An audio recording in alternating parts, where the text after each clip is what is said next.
diperintahkan pergi untuk sembelih anak. Supaya Ibrahim AS benar-benar cintakan Allah. Sebab Allah telah berfirman, "Wattakhadallahu Ibrahim khalila." Allah telah mengangkat Ibrahim sebagai kekasih Allah. Bila seorang, kita ambil contoh kita lah, kalau kita cinta seseorang, tiba-tiba orang yang kita cinta ini mula tunjuk sedikit kecenderungan pada yang lain, maka kita akan rasa marah. Ini kita sayang isteri kita. Isteri kita jeling je. Jeling pak gak je. Marah dah kita. Apa jeling-jeling? Awak nak juling apa? Oh, jeling pak gak. Pak gak pun dah tua, gigi terabur dah. Tapi dek kerana cemburu kita, jangan tengok pak gak. Atau mungkin isteri kita jeling lah mana-mana orang-orang yang ada depan tu, kita rasa marah. Ini kalau orang sayang bini. Allah Ta'ala cemburu. Bila manusia yang Allah Ta'ala angkat darjat mengalih perhatiannya. Sebab itu Allah mengingatkan Nabi SAW supaya tidak mengalih perhatian kepada perkara yang Allah Ta'ala tak suka. Allah Ta'ala berfirman, "Fala tu'ajibka amwaluhum wala auladuhum innama yuridullahu liyu'adzibahum biha fil hayati dunya." Wahai Muhammad, jangan kamu terpegung melihat harta mereka yang banyak. Jangan kamu terpegung melihat anak pinak mereka yang ramai. Kerana Allah akan menjadikan semuanya itu untuk menambahkan azab mereka di dunia. Ya, memang kita terpaku melihat orang punya harta yang banyak. Kita terpaku melihat orang yang punya anak-anak, zuriat-zuriat yang ramai dan hebat. Tapi Allah ingatkan kita, kalau itu menyebabkan kurangnya cinta kamu pada Allah, Allah akan jadikan semua ini penambah azab kamu. Seorang bila melihat isterinya, melihat anak-anaknya, dengan datang kecintaan melebihi kecintaan pada Allah, Allah akan hukum dia. Isteri dan anak-anaknya menjadi beban kepadanya. Ustaz, tak boleh sayang bini anak ke? Baik, kita jelaskan dahulu. Kasih sayang ni tuan-tuan ada 3. Yang pertama, sayang kerana Allah. Kerana Allah perintah kita sayang, maka kita sayang. Kita sayang kerana Allah Ta'ala. Kenapa sayang Mekah? Allah perintah kita sayang Mekah. Sayang masjid, sayang Madinah. Kenapa kita sayang Nabi-Nabi dan Rasul-Rasul walau kita tak jumpa, tak pernah tengok wajah-wajah mereka? Allah perintah kita sayang. Kita sayang orang-orang beriman. Kenapa? Allah perintah kita. Walaupun orang beriman tu kita tak kenal, dia orang beriman, kita sayang. Ini sayang yang asasnya perintah Allah. Yang kedua, sayang bersifat tabi'i, semula jadi. Sifat semula jadi suami, dia akan sayang isteri dia. Semula jadi seorang ayah, seorang ibu menyayangi anak-anaknya. Itu ialah benda yang bersifat semula jadi. Kedua-dua ini tak ada masalah. Tapi sayang yang ketiga ada masalah. Apa dia? Seorang bila mana disayang sesuatu sehingga mengatasi perintah Allah. Bukan sampai peringkat dia sanggup langgar perintah Allah kerana sayang itu. Maka ini yang sayang Allah murka. Hartanya melalaikan dia dari Allah. Ini Allah murka. Anak pinaknya melalaikan dia dari Allah. Ini Allah murka. Isterinya melalaikan dari Allah. Suami melalaikan dia dari Allah. Ini Allah murka. Allah Ta'ala berfirman, "Ya ayyuhalladzina amanu la tulhikum amwalukum wala auladukum an dzikrillah. Wa man yaf'al dzalika fa ulaika humul khasirun." Wahai orang-orang yang beriman, janganlah harta benda kamu, anak pinak kamu melalaikan kamu dari ingat Allah. Siapa yang melakukannya, dia orang yang rugi. Allah Ta'ala sebut dalam ayat yang lain, "Inna min azwajikum wa auladikum fitnah aduwwan lakum fahdharuhum." Sesungguhnya sebahagian isteri kamu, sebahagian anak-anak kamu musuh kamu, maka hati-hati. Bagaimana anak dan isteri disebut musuh? Bila Allah Ta'ala menyatakan sebahagian, Allah tak kata semua, sebahagian. Isteri-isteri kamu, anak pinak kamu, aduwwan lakum fahdharuhum, musuh kamu, maka hati-hati. Merujuk kepada isteri dan anak-anak yang menjadikan kita tidak ingat Allah, yang menjadikan kita bila memilih antara perintah Allah dengan perintah syahwat ini, kita utamakan syahwat. Maka ini tanda orang tu berpaling daripada Allah. Bila berpaling daripada Allah, Allah cemburu, maka Allah akan hukum dia dengan apa yang disayang. Disayang apa? Saya sayang berkayak. Punya kayak tak tahu waktu solat. Allah jadikan sebab kayak itulah dia mati. sehingga menjadi fobia pada semua keluarganya. Oh, saya suka hiking, sebab tu saya tak belajar, tak hiking je. Sebab hiking itulah dia mati. Maka semua keluarganya membenci hiking tu.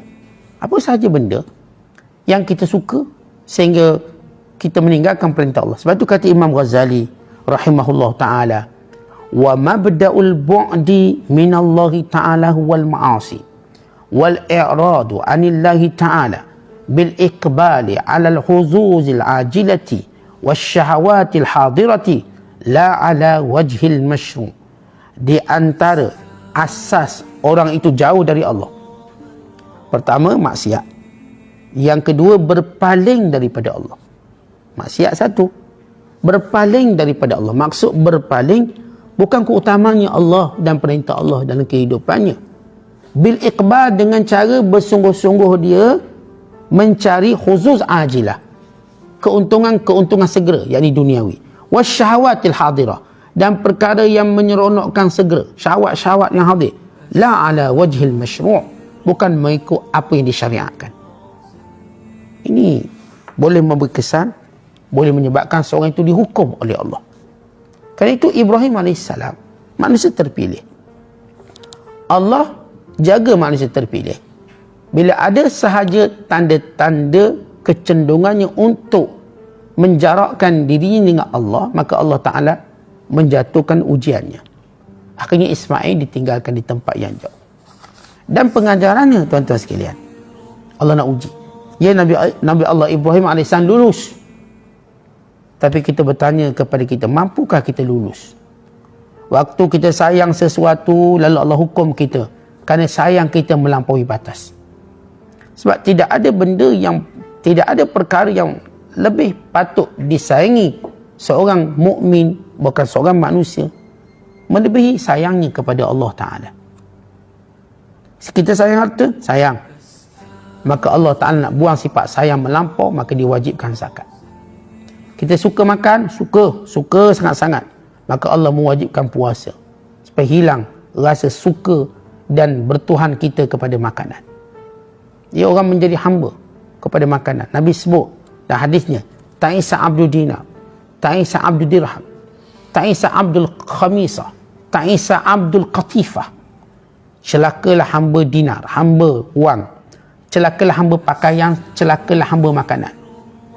Disebut dengan perkataan qatifah, celaka hamba makanan. Sebab tuan-tuan lihat, ada orang yang sanggup jadi hamba makanan. Oh, kalau nak cerita Facebook dia makanan, cerita dia makanan. Salah ke Ustaz? Tak, bimbang menjadi hamba makanan. Kemuncak hamba makanan ni tuan-tuan, dia tak peduli halal haram, dia masuk semua je kedai, asal sedap. Kedai kafe ke, kedai orang pasik, peduli apa? Dia masuk je asal sedap. Bukan peringkat golongan ini dia nak makan semua. Arak ke, yang mana-mana mengaruk. Tengok yang menjadi hamba makanan, yang makan tikus, makan kelawar, apa benda dia tak makan? Kullu ma yadubbu alal ardi dabiban yakuluhu. Semua benda yang merayap atas muka bumi dimakan semua. Semut, lipang, lipas, semua dibuat sate belaka. Semua ini dipanggil hamba makanan. Maka Allah Ta'ala akan hukum dia dengan sebab apa yang disuka tadi menjadi azab. Sebab itu kata seorang ulama, wa min a'zami asbabi dhikis sadri al-i'radu anillah wa ta'alluqul qalbi bi ghairihi wal ghaflatu an zikrihi wa mahabbatu siwahu fa inna man ahabba syai'an ghayyara Allah fa inna man ahabba syai'an ghayyara Allah udhiba bihi wa sujina qalbuhu fi mahabbati dhalikal ghayr fama fil ard ashqa minhu wala aksafa balan wala ankadu aishan wala at'abu qalban. Kata ulama, di antara sebab-sebab sempit dada, tak bahagia, tak seronok bila berpaling daripada Allah, dan hatinya bergantung dengan lain pada Allah, dan dilupa menyebut Allah, dan disayang selain Allah. Maka siapa yang sayang selain Allah, Allah tu kan cemburu. Siapa yang sayang selain Allah, Allah akan azab dengan apa yang disayang tu. Sayang apa? sayang ayam serama. Ayam serama, lama tak dengar ayam serama. Ayam katik, sayang sungguh. Ayam tu gigit ke mata dia. Allah akan jadikan apa yang dia sayang tu mengazab. Sayang kat isteri dia, sebab isteri dia boleh mati. Sayang pada anak-anak dia, ni anak ni akan pijak kepala dia satu hari nanti. Apa pun yang disayang, kata ulama, Allah akan buat apa? Udziba bihi wa sujina qalbu.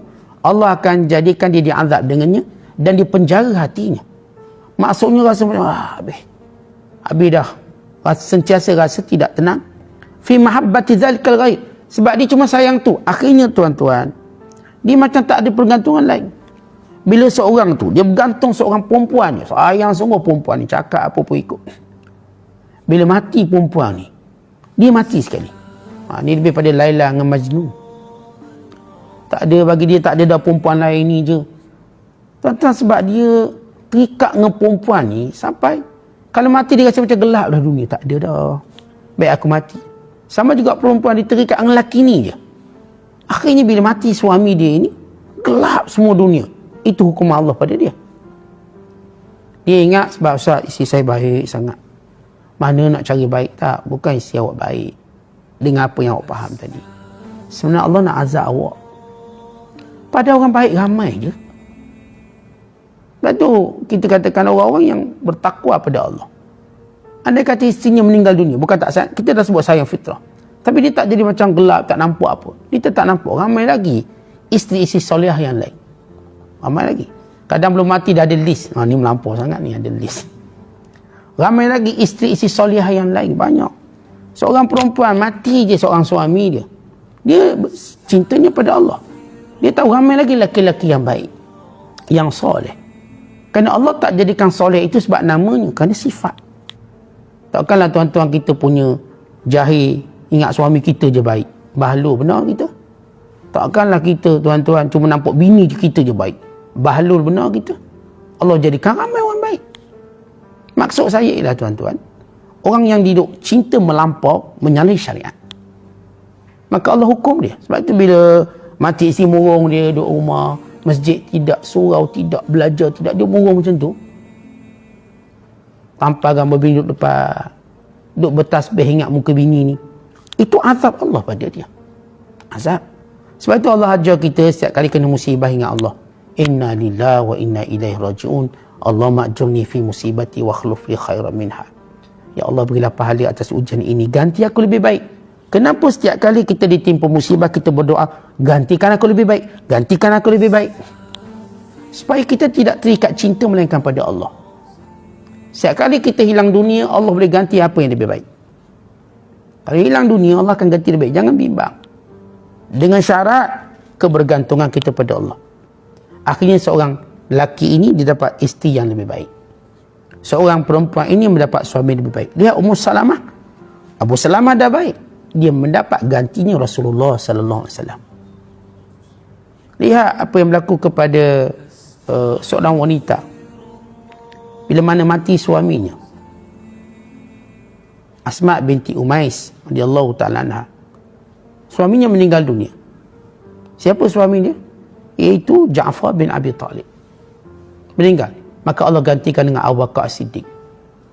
Abu Bakar kahwin dengan Asma binti Umais. Abu Bakar lebih baik kemuliaannya. Lihat, digantikan. Artinya tuan-tuan sekalian, bukan kita bercakap tentang membenci isteri, anak, tidak. Kita bercakap tentang sayang pada Allah. Hati kita jangan bergantung pada makhluk sehingga mengatasi kecintaan kita pada Allah. Dan saya Allah akan azab kita dengan benda yang kita suka dan sayang. Kerana itu, bila mana dia azab kita dengan benda yang kita suka dan sayang, apa kata para ulama? Fama fil ard ashqa minhu. Tak ada orang lebih celaka pada dia. Wala aksafu bala. Tak ada orang paling serabut kepala daripada dia. Serabut kepala duk fikir masalah ni. Serabut. Wala ankadu Aisyah. Tidak ada hidup yang paling keruh daripada orang ni. Wala at'abu qalba. Tidak ada orang paling penat hatinya selain dia. Siapa? Yang cinta selain Allah. Bila kita cinta selain Allah, Allah jadikan apa yang kita cinta, kita diazab dengan benda tu. Cintanya basikal, Allah. Duk tengok basikal lebih hebat pada tengok Quran. Tengok atas bawah basikal. Atau cintanya handset, telefon. Dia tenung telefon. Lebih pada tenung Quran. Tenung Quran sekejap telefon tengok. Maka apa yang disayang mengatasi apa yang Allah perintah, Allah akan azab dia dengan benda tu. Hati-hati, Allah tu cemburu. Tuan-tuan, macam mana tuan-tuan bermuamalah bila ada sebelah kita ni orang yang cemburu? Takut kita. Kita ada isteri yang cemburu misalnya. Takut. Kalau pergi kat kaunter tu perempuan. Cakap tunduk je takut. Bini tengok. Aku nak tengok suami aku ni. Angkat tak angkat kepala. Cakap pun dua patah je. Bunyi. Bimbang. Senyum pun tak berani. Isteri dah tunggu tengok je. Tentang begitu kita takut. Ini Allah. Sifat Allah tu cemburu. Bila saya katakan kita ni duit banyak untuk dunia, labur untuk akhirat tak berani. Kita takut Allah cemburu, Allah marah. Beli pelik kereta RM80,000. Nak berapa? 2. Tahin derma RM800. Awak tak takut Allah cemburu ke?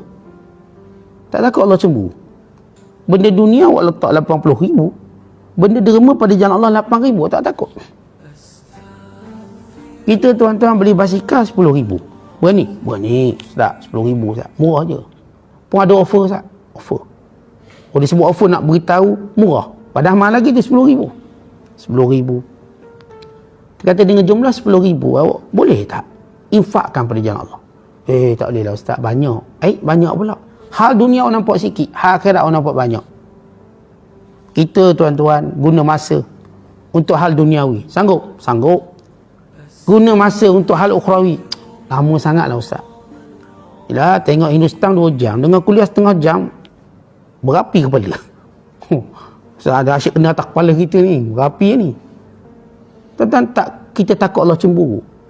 Kita boleh duduk majlis lara berjam-jam. Tapi duduk majlis yang kita akan ingat Allah. Beberapa minit ni kita rasa panas punggung, rasa macam tak selesa. Tak selesa ni. Suka lagi baca surat khabar. Saat baca surat khabar. Sambil dengar ustaz kuliah, baca surat khabar. Baca surat khabar. Tak cemburu ke? Tak takut kita Allah cemburu kita.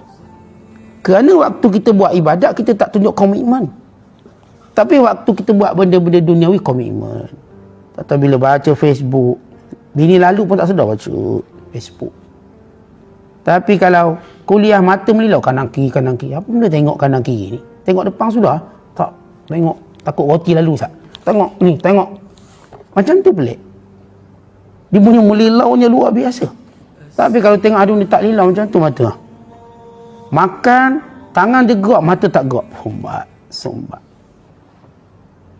Tapi kalau tengok benda-benda agama, tepi ya. Mood kejap tutup suara, makan dulu. Pause lah dulu, pause. Apa kita tengok petang karang. Macam tu. Tentang tak takut kalau Allah cemburu. Lalu Allah hilangkan kelazatan kita belajar agama. Belajar agama tak lazat, tapi tengok bola lazat. Tengok orang main bola lawan kampung je, punya lazat macam tu tengok. Tak ada hadiah pun. Tapi tengok orang baca Al-Quran, hadis Nabi, beri faham agama. Kita rasa macam biasa. Kita rasa macam tak penting sangat. Tak takut kalau Allah cemburu. Kalau kamu tak letak nilai agama tinggi daripada urusan duniawi, lalu Allah cemburu pada kamu, habis kamu. Habis. Kira game over lah kita. Habis kita. Waliyahzubillah min dhalik. Hati-hati. Sebab itu tuan-tuan lihat bila bangsa Arab. Bangsa Arab ni tuan-tuan, satu ketika Allah angkat dia. Tiba-tiba bila mereka mula lalai, mula beri keutamaan pada hiburan dan sebagainya, Allah jatuhkan bangsa Arab. Allah naik bangsa Turki untuk memerintah Islam. Ulama-ulama Arab. Dulu tuan-tuan ulama semua orang Arab. Tiba-tiba orang Arab lalai, dah tak nak belajar.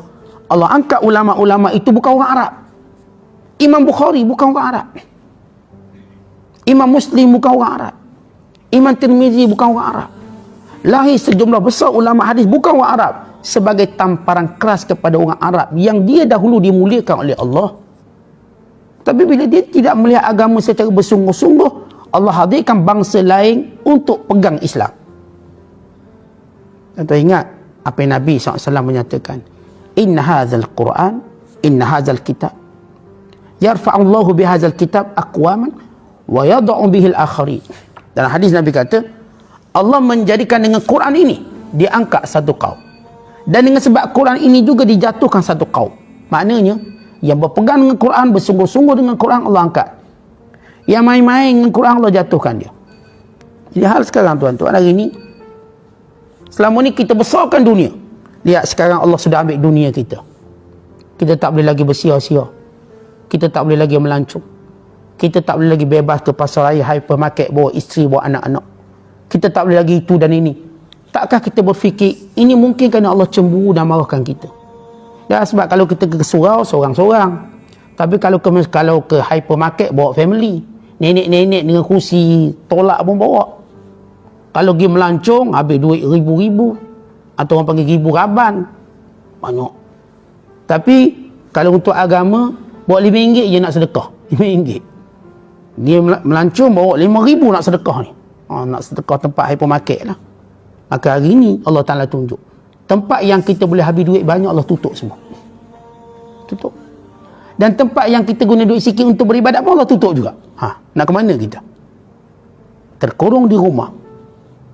Allah tutup sebahagian besar nikmat dunia kita. Habis nikmat dunia. Nak naik kereta pun, walaupun beli kereta, target nak naik 17 orang. Panjang kereta Starek ni, panjang. Alphard ni, tiba-tiba boleh naik seorang je hari ni. Ketua keluarga. Kepala keluarga. Besar-besar kereta naik seorang. Tak rasa kena azab ke?